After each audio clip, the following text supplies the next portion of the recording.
Cada quien ve lo que quiere ver. La concentración, la atención y los estímulos.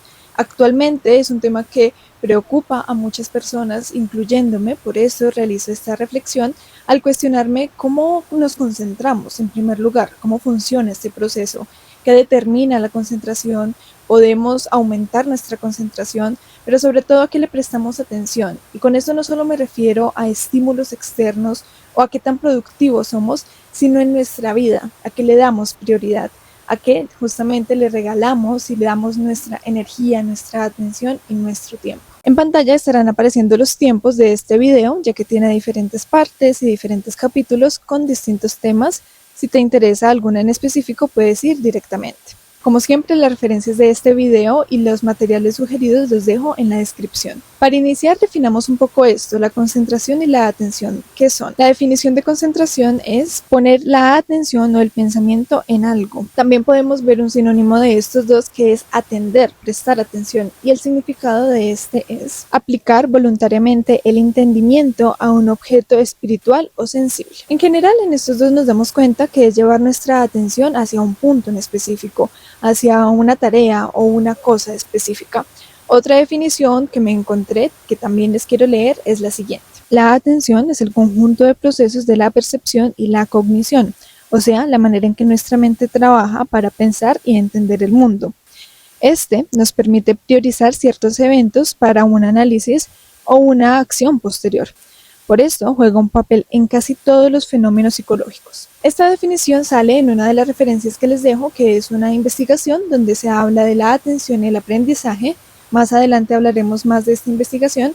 Sin embargo, dentro del abstract o dentro de la introducción, nos hacen este resumen de qué es la atención. Me pareció muy completo, ya que nos hablan de dos factores muy importantes. Por un lado tenemos la percepción, el cómo interpretamos el mundo, y por el otro también tenemos la cognición. Aquí hay algo importante y es que nos dicen que la atención es la capacidad de priorizar ciertos elementos para su análisis posterior. Por esto está relacionado con casi todos los fenómenos psicológicos. Entonces, la atención está relacionada con muchísimas actividades en nuestra vida, no solo con los fenómenos psicológicos, sino con también actividades motrices, lo cual quiere decir que juega un papel muy importante a lo largo de nuestra existencia en general. Nuestra atención, nuestro tiempo y nuestra energía son cosas muy importantes. Entonces podríamos decir que la concentración usa estos tres elementos. Por un lado, la atención que ponemos a una actividad, el tiempo que le dedicamos y la energía que tenemos para dedicarle. Para todo esto hay un video muy interesante que estuve revisando del Dr. La Rosa, que les dejo en la descripción, donde muy ampliamente, de forma muy específica, nos habla también de la concentración. Nos cuenta cómo podemos concentrarnos, qué es la concentración en primer lugar, y también se nos menciona este punto del tiempo, la energía y la atención. Ahora vayámonos un poco más a cómo funciona la concentración. Para esto les recomiendo mucho un video que nuevamente les dejo en la descripción, donde una persona nos muestra literalmente un cerebro y en qué zonas del cerebro se activa y cómo se funciona como todo este proceso de la atención. Aquí haré un breve resumen, sin embargo, si te interesa profundizar un poco más, te recomiendo ampliamente este video. En primer lugar, se nos menciona la parte prefrontal del cerebro o la CPF. Esta parte está encargada de diferentes funciones, dentro de ellas, y las quiero leer: la moralidad, la empatía, la toma de decisiones y la que nos interesa el día de hoy, la gestión de distracciones. Dentro de esta parte prefrontal de nuestro cerebro tenemos otra parte aún más específica, que es la prefrontal dorsolateral o la DLPFC. Esta zona, entre otras funciones, tiene dos que nos atañen en este momento. Por un lado tenemos la supresión de estímulos y por el otro tenemos también la gestión de señales relevantes. Entonces, estas dos son muy importantes a la hora de hablar de atención. Por un lado, gestionar las señales que son relevantes. ¿Cómo sabemos que una señal es relevante? Y ya hablaremos en un momento de los estímulos. Y también la gestión del ruido sensorial. Entonces, ¿cómo prestarle atención a todo? En otros videos hemos hablado específicamente en el de cómo aprendemos, cómo funciona todo este tema del cerebro. Cómo cuando queremos aprender algo necesitamos que este estímulo marque de alguna forma, llame la atención para que lo recordemos. ¿Por qué? Porque en nuestras vidas tenemos estímulos de forma constante y no podemos atenderlos a todos.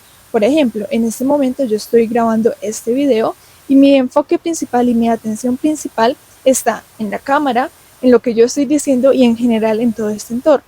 Entonces, si hay una persona que me está viendo en este momento, o si hay algún pájaro que está sonando, o algo a mi alrededor está sucediendo, quizás no lo note porque mi atención está directamente relacionada con el video que yo estoy haciendo. Algo interesante de la DLPFC es la rumiación. Entonces, esta zona del cerebro está asociada con la rumiación.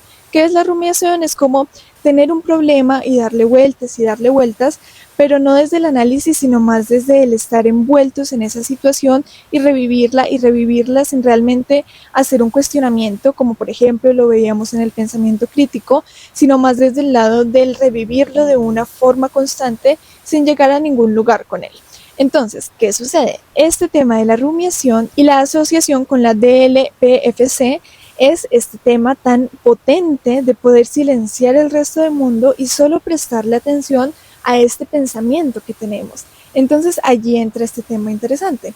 Si nosotros somos capaces de rumiar es porque tenemos la capacidad de concentrarnos tanto en un solo pensamiento, en una sola idea, en un solo problema, que el resto del mundo se silencia y nosotros nos quedamos envueltos allí.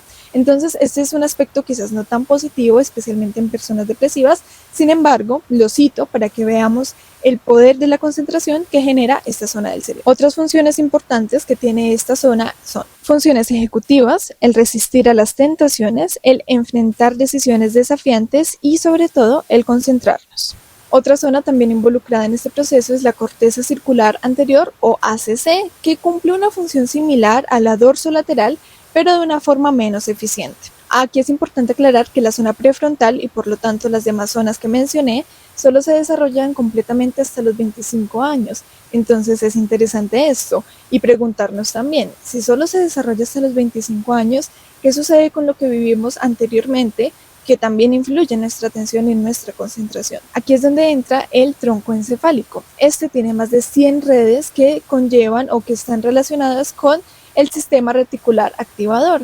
Entonces, ¿qué sucede? Este no es como un tipo de red específica o no es como un tipo de mecanismo específico, sino más bien es como un proceso que sucede en esta zona. El sistema reticular activador está encargado de muchas funciones, dentro de ellas la que más quiero destacar en este momento es la habituación. La habituación es la capacidad del cerebro de omitir estímulos repetitivos y darle atención a unos nuevos. Entonces, cuando nos habituamos a un estímulo, es decir, lo vemos de forma constante, es algo repetitivo, es algo que ya reconocemos, que ya sabemos, tendemos a dejar de prestarle tanta atención y le damos apertura a nuevos estímulos. Este tema de habituarnos sucede con todos los sentidos y en muchísimos contextos. Ahora, el habituarnos tiene un aspecto muy positivo, como es, por ejemplo, mantenernos en calma en lugares donde hay mucho estrés. Donde estamos estudiando, por ejemplo, en mi caso, cuando voy a algún café que tiene muchísimo ruido, la habituación me puede servir para poder silenciar el resto y yo poderme enfocar. Esto es algo, por ejemplo, que mi padre ha desarrollado bastante bien y él tiene la capacidad de concentrarse, que yo realmente aún no he llegado a ese nivel, en lugares donde hay muchísimo ruido, pero él puede enfocarse en la tarea que está haciendo. Esto es algo de práctica, ya lo vamos a ver más adelante. Sin embargo, este es el punto. Cuando nosotros tendemos a habituarnos, tendemos a mantener por un lado la calma, la concentración. Y otro ejemplo para comprender mucho mejor esto es cuando en ciertas profesiones como la aeronáutica, algunos marinos también, dependiendo tu profesión, los astronautas los ponen en simuladores, también las personas que van a guerra. ¿Para qué sirven estos simuladores? Para precisamente, y valga la redundancia, simular situaciones que ellos van a vivir en un futuro. Es decir, se adecúan en este simulador donde no hay tantos riesgos como si fuesen la situación de la vida real. La idea de esto es que justamente ellos generen cierta habituación, que su cerebro deje de prestarle tanta atención a estos estímulos o no deje de prestarle atención, sino que ya sea algo más normal para que cuando llegue el momento puedan manejar mejor la situación. Entonces vamos a ver una diferencia entre la DLPFC y el sistema reticular activador. Por un lado, en la DLPFC, un poco largo este nombre, nos damos cuenta de que esta zona del cerebro dice como hay algo, debo prestarle atención, como si nosotros vemos algo, debo prestarle atención. Mientras que el sistema reticular activador lo que nos dice es, esto ya lo vi varias veces, ya no le voy a prestar tanta atención, es importante, pero ya no le voy a prestar tanta atención. Entonces, estas son las diferencias entre estos dos tipos de atención. el que nos da la dorsolateral y el que nos da también la zona de la reticular activadora. Para finalizar y como a manera de conclusión de este tema de cómo funciona la concentración, quiero leer una última definición que nos habla bastante bien del tema. La concentración es la capacidad de concentrarse de forma selectiva en uno o más aspectos, silenciar el mundo a nuestro alrededor y centrarnos en una actividad específica. Ahora pasemos a los estímulos. Esta es una parte vital, fundamental y básica de toda la concentración. ¿Por qué? Porque como vimos, las diferentes partes del cerebro, cómo se activan a través de los estímulos, tema del cual ya hemos hablado en otros videos, como les dije en el tema del aprendizaje, que de hecho lo cito porque y les recomiendo este video. En el artículo que les dejo en la descripción, hablan acerca de la atención y el aprendizaje, cómo estos dos se ven fusionados. Este artículo es bastante completo, tiene 30 páginas, si mal no estoy. Les recomiendo que lo lean porque está muy completo, está muy interesante. Aquí solo voy a mencionar el trabajo analizado a raíz de los estímulos, pero la información completa nos habla de diferentes factores, nos muestra el estudio que realizaron y todo esto que, como les digo, les recomiendo que se lo lean. Iniciemos por ver qué tipos de estímulos hay y cómo reacciona nuestro cerebro. Como primero tenemos los estímulos intensos. Estos son los que llaman nuestra atención de forma inmediata. Lo podríamos ver como las emergencias, por ejemplo, una alarma, un sonido muy fuerte, una imagen muy fuerte. Como les dije, esto puede ser con todos los sentidos. Entonces, si lo vemos, puede ser una imagen muy llamativa, un sonido muy llamativo. Por ejemplo, cuando nos quemamos al probar una bebida, cuando tocamos algo que tiene una textura que nos pone alerta. En general, todo lo que nos ponga alerta es este tipo de estímulo al que precisamente ahí sale la dorsolateral A, tengo que prestarle atención a esto, ¿qué está pasando aquí? Esto se usa mucho, por ejemplo, en la publicidad. Antes se ponían canciones como con sonidos muy estridentes, especialmente cuando son alarmas. Ahora, en el segundo se nos habla de los estímulos que compiten por nuestra atención. Entonces, podemos tener dos estímulos a la vez, pero el que sea más llamativo, el que llame más nuestra atención en ese momento va a ser el que notemos. Ahí es cuando, por ejemplo, nosotros estamos buscando algo, pero no lo vemos o no lo encontramos porque tenemos muchos estímulos y no encontramos eso. Otro ejemplo puede ser que cuando te dicen en algún estudio psicológico, enfócate en este objeto, tú no ves lo que está pasando alrededor, ¿sí? Cuando estamos hablando con una persona, por ejemplo, puede estar pasando algo allí, pero no le prestamos atención porque nuestro estímulo central es el que tenemos enfrente. El ejemplo que yo les ponía. Yo en este momento estoy haciendo este video, entonces mi atención está en este video. Pueden estar sucediendo otras cosas afuera, sin embargo, yo estoy prestando la atención a ese estímulo porque es el que más llama mi atención en este momento y compite por la atención con los demás. Que ahora, si suena un sonido muy grande, o si veo que a mi gata le va a suceder algo, o si hay un olor específico a quemado, por ejemplo, yo le voy a prestar atención a ese otro estímulo, así este sea importante. ¿Por qué? Porque es más llamativo. Luego tenemos los estímulos predictivos. Estos son los que aprendemos. Estos son los que decimos, ok, cuando yo veo esto, pasa esto. Cuando yo hago esto, pasa esto. Este tipo de estímulos lo usamos mucho en redes sociales. Entonces sabemos, si yo publico una foto, voy a tener likes, ¿sí? Entonces ese es este tipo de estímulo el que aprendemos. En general esto sucede en muchos ámbitos de la vida, lo podemos ver con muchos experimentos, con ratoncitos, con etcétera, de también, por ejemplo, la atención intermitente, esto lo podemos ver desde el narcisismo. Entonces, un ratoncito, y esta es una investigación que se hizo, cuando le daban comida una vez sí, una vez no, una vez sí, una vez no, él se habituaba a esto. Luego le daban comida como a veces sí, a veces no, él no sabía cuándo y esto era muy adictivo. ¿Por qué? Porque estos son el tipo de estímulos predictivos. Predicen qué va a suceder antes de que yo haga la acción. Ahora, que sean predictivos no significa que esto suceda siempre. Ahí es donde viene el tema de la manipulación un poco, que se usa en diferentes áreas para diferentes usos, donde te doy un poquito, pero luego no, luego sí, luego no. Pero tú sigues haciendo esto porque como tú sabes que este estímulo predice lo que ya va a suceder, el resultado lo haces. Ahora, esto sucede tanto con el placer como con el dolor. Si nosotros sabemos que hacer algo nos va a generar dolor, quizás no lo hagamos porque ya sabemos qué va a suceder, ya sabemos a qué nos lleva ese estímulo. Los estímulos con valor aprendido son similares, sino casi iguales. Cuando aprendemos que algo tiene valor, tendemos a buscarlo. Cuando vemos que algo no tiene tanto valor o que nos causa daño, tendemos a no buscarlo, porque ya sabemos que estos estímulos en diferentes aspectos, en diferentes áreas, nos causan diferentes cosas. Por último, tenemos los estímulos ignorados. Entonces, ¿qué son estos estímulos? Son estímulos que no causaron mayor atención en un principio, entonces después no les prestamos atención. Como nosotros hicimos esto, vimos esto, escuchamos esto, no tuvimos ningún resultado, no vimos nada, lo ignoramos en la siguiente, ¿sí? Puede ser, y una metáfora muy interesante es la del pastorcito mentiroso. Entonces, el estímulo es lo que nos dice, vienen los lobos, o bueno, no recuerdo bien la anécdota en general, él decía que iba a pasar algo, no pasaba, decía, no pasaba, decía, no pasaba, que cuando realmente pasó ya no se le prestó atención. Este es un buen ejemplo. Entonces, si nosotros tenemos un estímulo, pero realmente nunca vemos un resultado, un efecto, etcétera, al final terminamos ignorándolo porque es como no va a pasar nada. Este estímulo es otro tipo de estímulo que se llama estímulo ignorado. Para cerrar este video, porque ya sabemos que nunca concluimos los temas, vamos a hablar de cómo podemos fomentar la atención, cómo en un mundo donde tenemos muchos estímulos podemos iniciar a desarrollar un poco más la atención, la concentración con diferentes fines. Esto ya cada quien lo define. En este video mi idea era como informar acerca de qué es la concentración y la atención, también los estímulos, cómo funcionan un poco, para que ya luego a tu criterio, con las herramientas que yo te voy a dar, que son personales, otras son aprendidas, que he usado, que me han funcionado, puedas desarrollar la concentración con el fin que tú desees, ya sea estudiar, mejorar en tu trabajo, desarrollar una habilidad o en general tener una vida mucho más consciente, que de eso hablaremos al final. Como primero y lo más importante es saber cómo está nuestra concentración, dónde está sobre todo, en qué sentido, en a qué le estamos prestando atención y por cuánto tiempo podemos prestar atención a una actividad. Entonces la idea es que el ejercicio que tú hagas es identifica qué tanto puedes prestar atención a una misma actividad, qué tanto puedes durar haciendo esto, qué tan bien o qué tan en general, ¿no? Qué tan bien o qué tan mal en general, en qué punto está tu atención, para así también saber cómo fomentarla. Esto cómo lo puedes hacer, puedes poner un cronómetro y ver por cuánto tiempo te puedes concentrar de forma consciente en una actividad.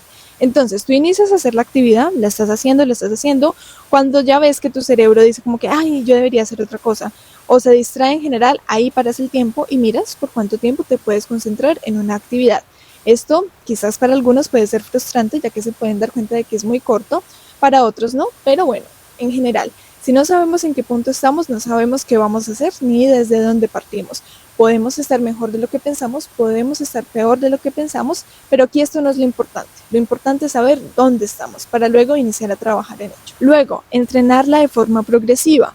Tratar de todos los días concentrarnos un poco más, de buscar esos momentos de enfoque, de dejar las distracciones. En estos días escuché en un podcast un concepto muy interesante del libro Enfócate, si mal no estoy, bueno, por aquí les dejo el libro, no he leído el libro, sin embargo escuchaba este podcast donde hablaron acerca de él y me pareció interesante algo que decían, hay que programar los tiempos de enfoque, pero también los tiempos de distracción. Tiempos donde dejemos descansar el cerebro, donde simplemente nos relajemos y hagamos nada. Entonces, solemos programar mucho los tiempos de concentración, como en este momento necesito sacar esta actividad, pero un punto interesante también puede ser dejar esos momentos de descanso, esos momentos de ocio, donde se nos permita descargar toda esa atención que teníamos y simplemente sentarnos a contemplar. Dentro de las actividades que ya les voy a recomendar está la meditación. Podemos prestarle atención a nosotros mismos o a otro objeto en general, ¿sí? En estos momentos de distracción. Entonces, ¿a qué me refiero con estos momentos de distracción? Dejar de prestarle atención a algo en específico. Ahora, la idea dentro de estos momentos no es hacer ninguna actividad, sino simplemente 5 minutos en silencio, relajados, dejando que el cerebro por sí solo lleve las ideas, las traiga, las ponga, las mueva, pero nosotros no hacer nada en ese momento de forma mecánica para que podamos darnos ese descanso y esa pausa de concentración. Porque así como queremos entrenar la concentración, al igual que el cuerpo, necesitamos periodos de entrenamiento, pero también periodos de descanso. Luego, aquí otro punto que es el que más preocupa a muchas personas, el uso de las pantallas. Siempre digo esto, no son las pantallas necesariamente. No es que el adolescente esté usando mal el celular o el aparato electrónico, es la educación que se le da a este, es el uso que se le da a este. Entonces, si nosotros trabajamos, estudiamos, etcétera, en una pantalla, ser conscientes de que ese es el uso que le queremos dar. Algo que a mí me ha ayudado mucho es separar los roles. Y cuando yo estoy estudiando, cuando estoy trabajando, estoy usando pantallas porque sí, trabajo, estudio con pantallas en un computador, con celulares. Sin embargo, también comprender mis momentos de ocio, tratar de separar estos dos ámbitos, de que quizás si yo terminé ya todo lo que tenía que hacer, no sentarme a ver una película, sino distraerme algo fuera de la pantalla, ¿sí? Ir a hacer una caminata, ir a verme con mis amigos en un club de escritura, ir a caminar, buscar hobbies fuera de la pantalla. Entonces ahí es donde salen distintos hobbies como tejer, bordar, pintar, hablar con mis amigos, escribir, leer, hacer una caminata, diferentes cosas que no me conlleven estar nuevamente en una pantalla.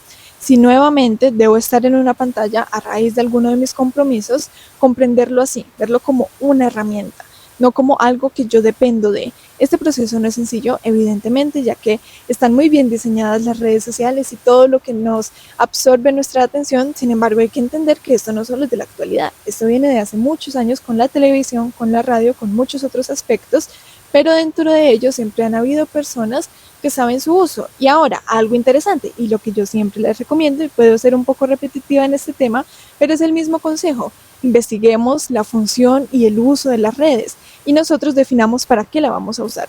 Eso es algo que a mí me ha sido muy útil también. Como listo, yo uso esto, ¿para qué lo estoy usando? ¿Con qué fin lo estoy usando? Siempre ponerle un fin a las cosas que hacemos, también a lo que decimos y a las herramientas que usamos. Para desarrollar la concentración voy a hablar de dos aspectos principales, y yo sé que eso suena repetitivo, en todos mis videos lo digo y creo que por el momento lo seguiré diciendo, y es leer. De verdad que los libros y las lecturas sirven para demasiado, sirven hasta para tranca de puerta, como decimos en Colombia, porque literalmente, bueno, en el caso de este hecho, puedes usar un libro para trancar una puerta, no es lo ideal, pero puedes usarlo. Sin embargo, fuera de chiste, fuera de broma, lo que quiero decir es que cuando tú lees, prestas atención y tienes una continuidad. Entonces, cuando lees un libro, tienes ciertos pasos, cierta continuidad, ya sea una novela, ya sea algo teórico, algo filosófico, algo un poco más hacia el crecimiento personal. De hecho, quizás si se quiere, bueno, independientemente del género que tú escojas para leer, vas a tener una cierta continuidad en este libro, vas a estar fuera de las pantallas. Entonces, leer es una de las formas que yo creo que puede potenciar mucho más nuestra concentración. Ya yo les he dado este consejo, que sé que lo escuché de alguna parte de Asia, no recuerdo exactamente cuál, que es leer solo por un minuto durante un mes. ¿Por qué? Porque tú vas a quedar iniciado, como decimos en Colombia, vas a quedar picado con el libro y vas a querer continuar, pero no lo vas a hacer. Entonces, después de esta abstinencia, vas a tener el deseo de leer, y por un lado vas a tener el deseo y por el otro ya vas a tener el hábito. Entonces, la lectura primero. Segundo, la meditación. La meditación, muy importante, la concentración consciente en nuestra respiración. Todas las actividades que les voy a decir requieren su entrenamiento. Entonces, ¿cuál es la idea? Que ustedes se entrenen con estas actividades para que esto también se vea reflejado en las demás actividades que ustedes realicen, ya sea a nivel profesional, a nivel de estudio, etcétera. Y como última, y nuevamente la que siempre les recomiendo, la escritura. La escritura, entre más la uso, más beneficios encuentro. En este caso, por ejemplo, tenemos el tema de concentrarnos en ese papel, en nuestras ideas, en aclararlas. Y últimamente he sentido y he tenido esa sensación como de que escribir es una forma de tener otro yo con el cual hablar, ¿sí? Como que el cuaderno es una versión mía con la cual estoy hablando, porque es una manera de desdoblarse también. Yo sé que algunos autores han hablado de este tema, y eso ya me voy por temas muy metafóricos, muy filosóficos quizás, pero sí, en general, escribir, meditar y leer son herramientas muy importantes a la hora de desarrollar la concentración y practicarlas de forma constante. Ahora, a mí me gustan mucho las rutinas, entonces lo que tú puedes hacer es decir, voy a escribir por 5 minutos, voy a leer por 1 minuto y voy a meditar por 5 minutos todos los días.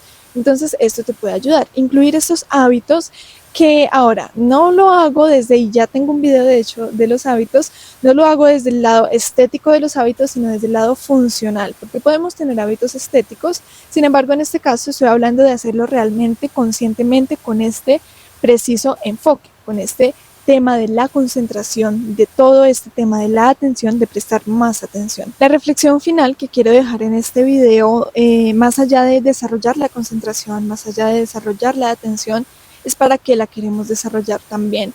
Pienso que este podría ser todo otro video, así que lo voy a tocar de forma muy breve, y es que queremos desarrollar concentración, queremos desarrollar atención, pero para dársela ¿a qué? ¿Cuáles son nuestras prioridades? ¿Qué es eso a lo que le queremos prestar atención? Y esto es muy lindo porque yo hago ejercicios como de listo, hoy le voy a prestar atención a este tema. Yo tengo unas cartas donde escribo diferentes aprendizajes que escucho, que he experimentado en mi vida, y estas cartas es a lo que le pongo atención durante el día. Entonces tienen diferentes mensajes. Hay una sobre la presencia, hay otra sobre el escribir. Bueno, hay muchas. Si mal no estoy, la de hoy es los excesos esconden carencias. Entonces me estoy fijando mucho en este tema, en qué excesos hay en mi vida quizás, en qué excesos veo en la vida de otros que se pueden reflejar en la mía. Y este tipo de ejercicios de atención no solo lo hago con estos mensajes, sino en general, como que elijo un tema y me siento a prestarle atención, por ejemplo. Entonces, hoy quiero prestarle atención a la empatía, cómo veo la empatía en otros, cómo veo en general en la vida.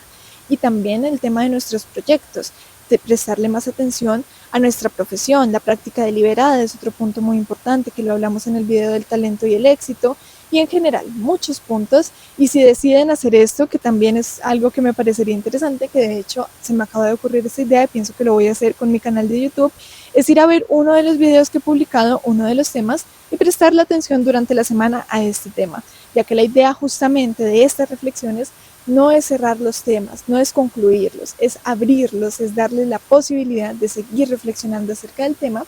Entonces, como esta es la misión de estos videos, si te gusta y si te parece bien, puedes ir a ver los demás videos y dejar esa reflexión abierta y prestarle atención y concentrarte en ese tema durante la semana. Así que muchas gracias por acompañarme a reflexionar y nos vemos en próximas reflexiones.